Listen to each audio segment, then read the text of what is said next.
તાજેતરના ભારે વરસાદ અને પૂરના કારણે સુરત સહિતના અનેક વિસ્તારોમાં લોકો ભારે મુશ્કેલીનો સામનો કરી રહ્યા છે. અનેક પરિવારોને ઘર, રોજગાર અને જીવન જરૂરી સુવિધાઓ ગુમાવવાનો વારો આવ્યો છે. આ મુશ્કેલ સમયમાં સોશિયલ મીડિયા પર પીડિતો માટે પ્રાર્થના સાથે માનવતાના ધર્મે મદદ માટે આગળ આવવાની ભાવનાત્મક અપીલ કરવામાં આવી છે. આ સંદેશને પારસભાઈ સોનીએ વિડીયો સ્વરૂપે હૃદયસ્પર્શી રીતે રજૂ કર્યો છે. લાયન્સ ક્લબ, રોટરી ક્લબ અને અન્ય સેવાભાવી સંસ્થાઓ રાહત કાર્યમાં સક્રિય છે. અપીલનો મુખ્ય સંદેશ છે, ચાલો આ મુશ્કેલ સમયમાં કરુણાને સેવામાં પરિવર્તિત કરીએ. જે પણ લોકો મદદ કરવા ઈચ્છે છે તેઓ નજીકની રાહત ટીમ અથવા સેવાભાવી સંસ્થાનો संपर्क કરી શકે છે. डॉक्टर निर्मल वानियावाला, जो सूरत में भी जो रेल की जो तकलीफ़ हो रही है और लोग बहुत सारे परेशान थे, तो पारस भाई ने जब ये सुना तो वो गए, देखे, वीडियोग्राफी किया.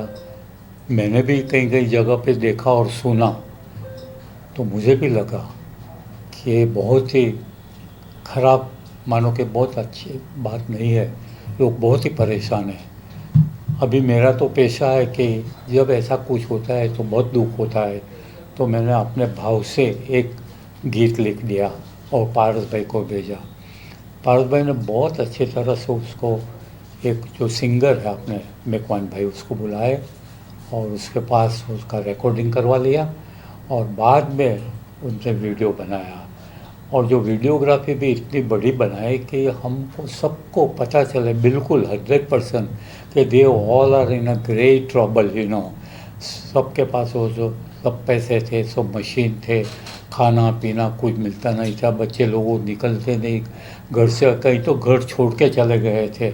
तो बाद में हमने सोचा कि भाई ये वीडियो अभी अब मोबाइल में हम यूज़ करें, तो क्या लोगों जैसे कि ये संस्था है, लायंस रोटरी है, जायंट्स क्लब है, तो ऐसी संस्थाओं को भी पता चले और वो लोग भी ये मदद के लिए आगे बढ़े और यहीं जाके वो सबको कुछ न कुछ दे, आर्थिक दे कोई चीज़ें, या ज़रूरियातमंद आदमी को कोई जो चीज़ है वो दे.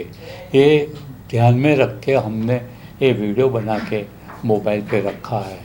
तो मेरी अपील है, ये सब ऑर्गेनाइजेशन, सेवा की संस्था को अकेला नहीं, लेकिन किसी को भी ऐसा कुछ है तो सेवा की संस्था का संपर्क साधे और उसकी ओर से वो जगह पर मदद वहाँ पहुँचाड़े, तो हमको बहुत खुशी होगी. जी, आपने जो गीत लिखा है उसका सार क्या है, किस पर्पज से आपने गीत को लिखा है? जी, आपનું નામ?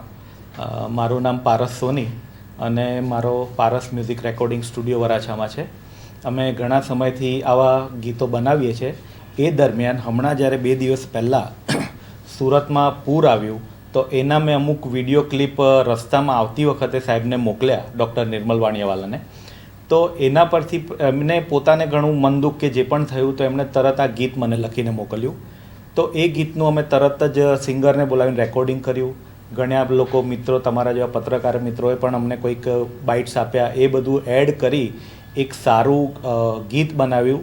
કારણ કે લોકોને એટલું નુકસાન થયું છે, લોકો આર્થિક રીતે ખલાસ થઈ ગયા છે, લોકોના ધંધા પડી ભાગ્યા છે. જેણે 10-15 વર્ષથી પોતાનો ધંધો જમાવ્યો હતો, એ 15 મિનિટના પાણીમાં બધું જતું રહ્યું. તો અમને એક જ વિચાર આવ્યો કે લોકો સુધી આ મેસેજ પહોંચવો જોઈએ કે મારા કે તમારા જેવા 1-2 વ્યક્તિ ખાલી આ મદદ નહીં કરી શકે, એના માટે આખા સમાજે ઊભું થવું પડશે, આગળ આવવું પડશે. ત્યારે આવા લોકો એમને મદદ કરીશું તો જ ઊભા થઈ શકશે ફરીવાર, બાકી કોઈ શક્યતા નથી. એટલે તાત્કાલિક અમે લોકોએ રાત સુધી 2-3 વાગ્યા સુધી એકબીજા જોડે ડિસ્કસ કરી, ગીત બનાવ્યું, થોડું મેં એડિટ કર્યું, એમનું કંઈક સજેશન લીધું. એમ કરતાં ગીત અમે રેડી કર્યું અને લોકોને એક જ અપીલ છે કે બધા જ આગળ આવો અને જેટલા લોકો આમાં બરબાદ થયા છે, જેમના ધંધા પડી ભાંગ્યા છે, એમને મદદ કરો. અને એવી સેવાભાવી સંસ્થાઓને પણ વિનંતી છે કે આવા લોકોને ખૂબ મદદ કરે.